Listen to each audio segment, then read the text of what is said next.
Hi everyone, Sabrina here from Scrappy Tales Crafts, and in today's video I am going to be creating the 7th card for my Halloween card series, and the supplies that I'm using is a Halloween stamp set by Not Too Shabby. I'm going to pull in my new shadow box die set as well as my everyday border slimline die set, and I'm going to be creating a Halloween slimline shadow box today. So I'm going to start this card off by stamping out each of the critters from Critter Costume Party, which is a Not Too Shabby stamp set. I think I used every animal apart from the bunny that's wearing the witch boots. And as you can see, I'm using my Copics, so I stamped them all out with Memento Tuxedo black ink on 110-pound white Neenah cardstock. Both the cardstock and the ink that I'm using are alcohol friendly. I do have the caps on screen here. And whenever I color with my Copics, I like to start with my darkest marker, map out my shadows, which I typically go for a center highlight. You're going to see for a couple of the critters, I'm going to change my light source, but it doesn't really matter as long as you add, some dimension with your markers. But whenever I shade with a center highlight in mind, I always add my shadow color around the edges of an object or an animal or whatever it is that I'm coloring. And then I go over the darker color with my mid-tone marker and I pull the color in more towards the center, but I do leave a little bit of white space so that I can blend all three colors together with my lightest marker. And that for the most part works for me. Sometimes I have to go back in with my darker color to add more contrast. Sometimes I have to blend a little bit harder just because there's no base already there. So a lot of people prefer to go lightest to darkest, darkest to lightest. But I do want to mention how I'm coloring in this llama. So that color I just use is E15. I did change the light source because I thought it would be a little bit easier for me. So the highlight is going to be on the left side of this llama and the darker color will be on the right side. And with that E15, I just drew little half circles or C shapes to give it like a fluffy, curly texture. And then I went in with my mid-tone and drew some more little C shapes, and I did go over the darker ones with my mid-tone to sort of blend them out, but I didn't go over all of them. I wanted some to be more visible and less blended. And then for the lightest color, I used E11, and I kept drawing those C's. I did not at any point color the image. I was just drawing the C's, overlapping them until there was only little bits of white space showing, and to cover that white space and to blend all the little half circles together, I went over the image with my E00, and that's, like I said, going to blend everything. It's going to make everything less harsh, but you're still going to see that fun curly texture for that llama. So here I'm back to a center highlight, and I'm just going to color this sloth in like I normally would from darkest to lightest. You're going to see that for his face, I'm going to use the same E markers that I used for the llama. So whenever I'm working with Copics, I try to limit my color palette as much as I can and try to reuse some of the markers so that there is some cohesion on the card. So I decided to color in this little cat black, and I actually did not pull in the 100 black marker. I actually don't own it, but you can still get the effect of black by using some dark gray markers. And nothing in this world is stark black anyway, so using the dark grays as shading will make the object appear black. It's like the same thing with white. You're going to add a little bit of light gray to add some dimension to your images. So here I'm doing the same thing I did with the llama with the hedgehog, but instead of doing little half circles, I just did flicks. I'm trying not to over blend those flicks because I do want them to appear like they're little spikes. And again, I used the same markers I did for the llama, except I pulled in one darker marker. I think I used E18.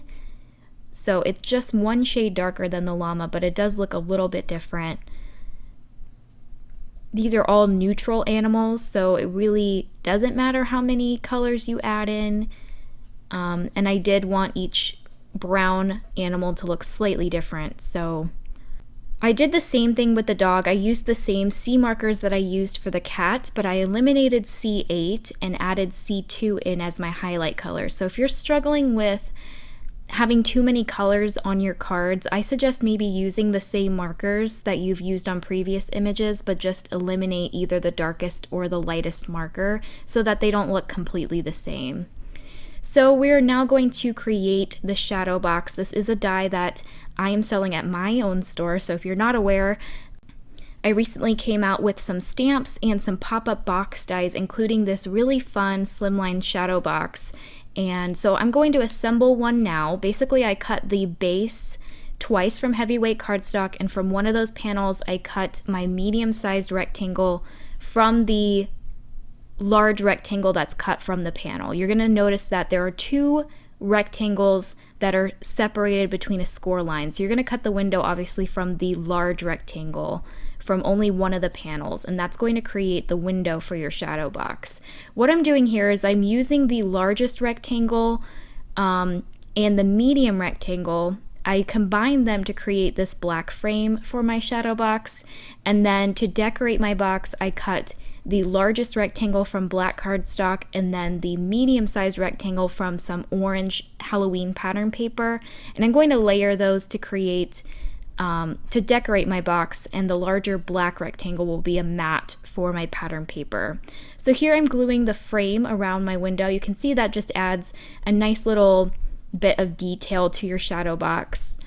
And now I'm going to go ahead and decorate the side panels. So you do get a die to decorate the side panels, but I did create the mat with my trimmer. I made it a quarter inch wider all around to add mats to them with black cardstock.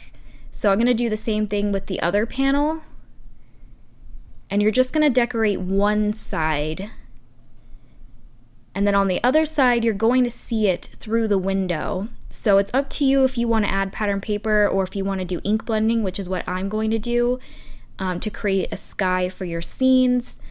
A lot of the times I just add the same pattern paper because a lot of it is going to get covered up with my stamped images. So here I'm just attaching the large rectangle now to the back of the box, and there is a 1/2 inch tab you can see all the way to the right, and you are going to add your tape there in order to assemble the box together.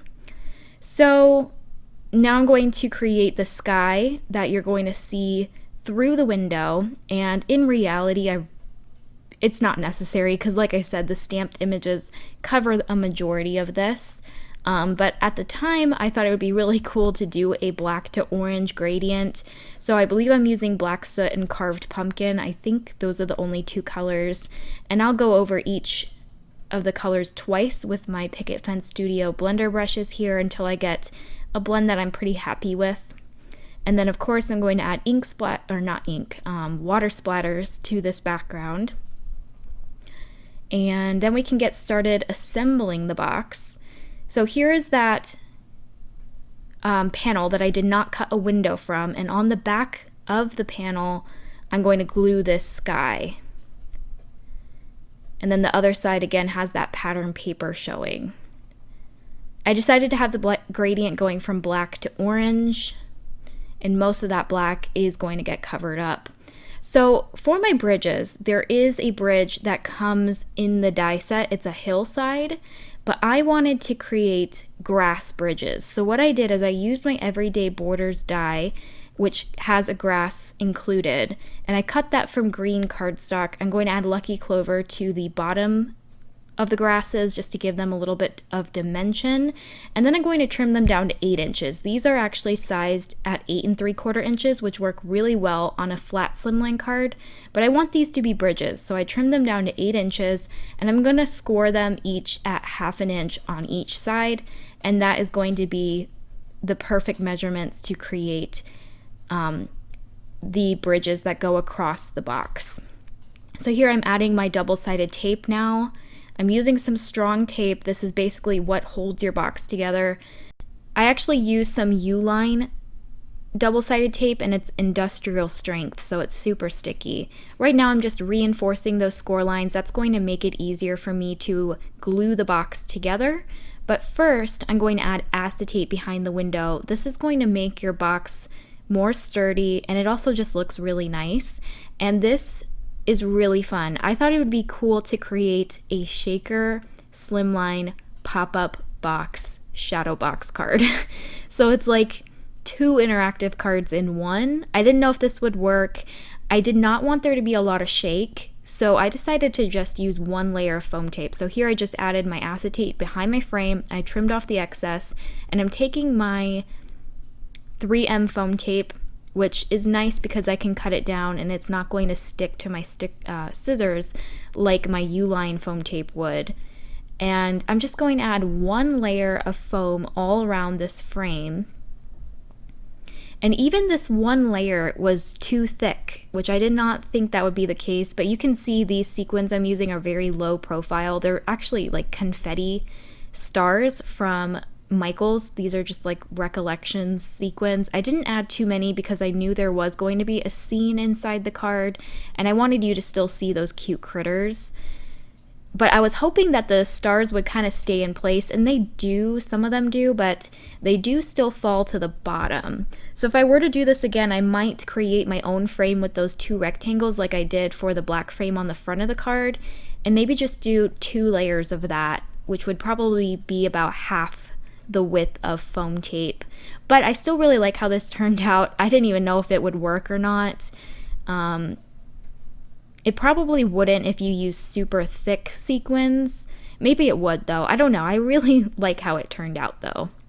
So now I'm going to assemble the box, and basically to adhere it together, you're going to remove the double-sided tape on each of the tabs and glue the tab onto the other panel on the side that does not have a tab. So very easy to assemble this together, and here is your shadow box. Here is how it folds flat. When it's folded flat, it's 9 inches across by 4 inches tall, and when it's folded upright, it's 7 inches across. So you have a lot of real estate to work with like you would on a traditional slimline flat card. So here are my bridges. I added double-sided tape to those 1/2 inch tabs on each side, and then I'll just adhere them inside the box. Some people find it easier to adhere these bridges while the box is still flat, but I kind of like when it's already popped up in its shape. That way I can kind of see what it looks like and I can adjust accordingly. So I did 2 bridges. I added one further down on the box and closer to the window, and then the second one I moved higher up and more towards the back of the box, and that's going to give you that sense of depth that you would get in a traditional shadow box. So to decorate this, I'm just taking some lawn fawn trees that I cut from black cardstock, and I'm kind of creating a little graveyard here with the trees. I thought it would also be cute to add a fence to the front of the box. So I'm actually going to glue the fence to the card base, and because there's acetate, I want to make sure that I'm only going to add glue to the areas that touch the card base and not the acetate. But you can see I just added glue to the bottom of the fence, and that works perfectly. And that creates like a third bridge in a way. It just adds like a third row of dimension. And I'm even going to glue some of my critters to the back of the box. So in a way, even though I only used 2 bridges, I have 4 areas of depth within this box. And some people even add a 3rd bridge, which is even cooler. So you can add however many you want. Some people just do 1 and it's still really cool. So for the hedgehog, for the sloth and the cat, I'm going to glue them on top of the fence. So I'm going to add glue to the backs of them where it's going to touch the fence. And then for the rest of the critters, I'm only going to add glue where they touch the grass. For this bee, I adhered it to the card base, so I just added glue behind the entire bee. For the bunny here, I just added glue to its feet where it overlapped the grass. You're not going to want to add glue to its ears or its head, because once the box is folded flat, it's going to attach to the back of the box, and you don't want that. You want them all to be on their own designated bridge. So this card is a part of my Halloween card series. If you haven't guessed the movie, it is Pet Sematary. I thought that was kind of cute. So this is my final video for my Halloween card series. I'm actually starting my holiday card series this week, and I can't wait to show you guys. I put in a lot of work into the holiday card series. Each video has at least a card and a tag. Some of them have 2 cards. I tried to do at least 2 things in one video, so I'm really excited about that. If you are interested in the stamp set or the shadow box die, I will have everything linked down below. If you haven't yet already, please subscribe to my channel, hit that notification bell so you're notified when I post a new video. I have some exciting announcements coming up in the next week, so definitely stay tuned and hit that notification bell. Thanks again for watching, and I will see you next time. Bye!